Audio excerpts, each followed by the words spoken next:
بسم اللہ الرحمن الرحیم۔ نبی صلی اللہ علیہ وسلم نے فرمایا، خاک آلودہ ہو گیا، ذلیل و رسوا ہو گیا وہ شخص جس کے والدین یا ان میں سے ایک بڑھاپے کو پہنچے اور وہ ان کی خدمت کر کے جنت میں داخل نہ ہو۔ عبداللہ بن مسعود رضی اللہ تعالیٰ عنہ فرماتے ہیں، نبی صلی اللہ علیہ وسلم سے معلوم کیا اللہ تعالیٰ کو سب سے زیادہ محبوب کون سا عمل ہے؟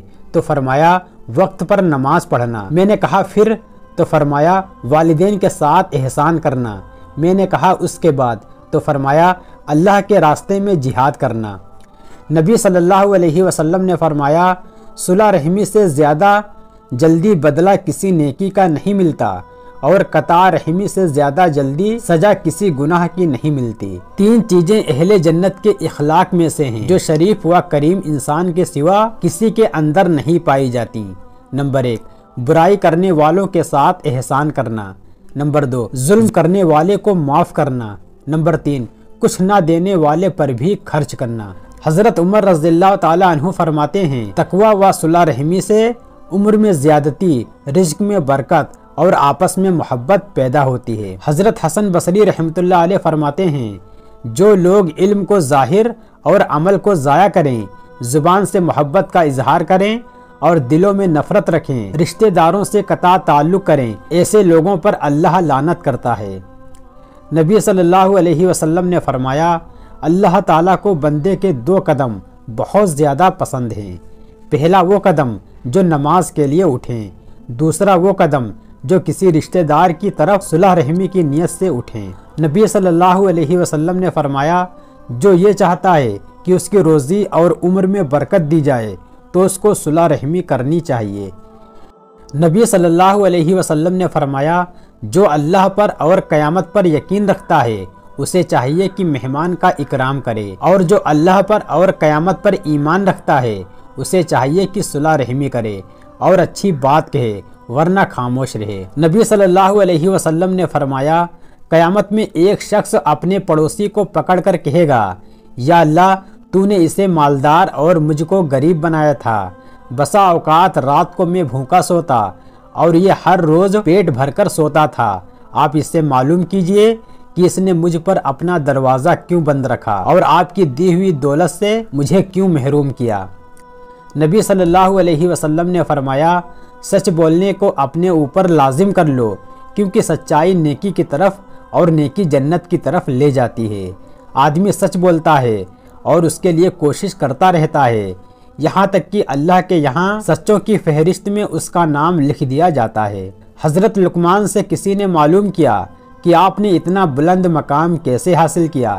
تو فرمایا، سچائی، امانت داری، لغویات سے پرہیز کے ذریعے۔ نبی صلی اللہ علیہ وسلم نے فرمایا، غیبت یہ ہے کہ تو اپنے بھائی کے لیے اس کے پیچھے ایسی بات کہے جو اس کو ناپسند ہو۔ کسی نے عرض کیا، اگر واقعی اس کے اندر وہ بات موجود ہو؟ تو فرمایا، تبھی تو غیبت ہے، ورنہ تو الزام اور بہتان ہے جو غیبت سے بھی زیادہ سخت ہے۔ حضرت حسن بصری رحمۃ اللہ علیہ سے کسی نے کہا کہ فلاں شخص نے آپ کی غیبت کی ہے۔ یہ سن کر حضرت حسن بصری رحمۃ اللہ علیہ نے ایک طباق تازہ کھجوریں اس کے لیے ارسال فرمائیں اور یہ کہلوایا کہ مجھے معلوم ہوا ہے کہ آپ نے اپنی نیکیاں مجھے عنایت فرما دیں، اس کے بدلے میں معمولی سا ہدیہ پیش خدمت ہے، پورا بدلہ تو نہیں دے سکتا، معاف فرمائیں۔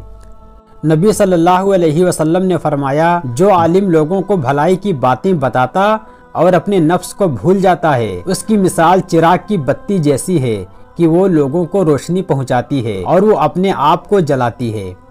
نبی کریم صلی اللہ علیہ وسلم نے فرمایا، قیامت کے دن سب سے زیادہ عذاب میں وہ عالم مبتلا ہوں گے جن کے علم نے دنیا کو کوئی فائدہ نہیں پہنچایا۔ نبی کریم صلی اللہ علیہ وسلم نے فرمایا، جس علم سے کسی کو فائدہ نہ پہنچے وہ اس خزانے جیسا ہے جس میں سے کچھ خرچ نہ کیا جائے۔ نبی کریم صلی اللہ علیہ وسلم نے فرمایا، جو آدمی علم کو پوشیدہ رکھتا ہے اس پر دنیا کی ہر چیز لعنت کرتی ہے۔ نبی کریم صلی اللہ علیہ وسلم نے فرمایا، مسلمانوں تم جو چاہو علم حاصل کرو مگر اللہ تم کو اس سے کوئی فائدہ نہیں پہنچائے گا جب تک کہ اس پر عمل نہ کرو۔ نبی کریم صلی اللہ علیہ وسلم نے فرمایا، ایک زمانہ ایسا آئے گا کہ لوگ قرآن کے حروفوں کو تو یاد کریں گے مگر اس کے احکام کو بھول جائیں گے۔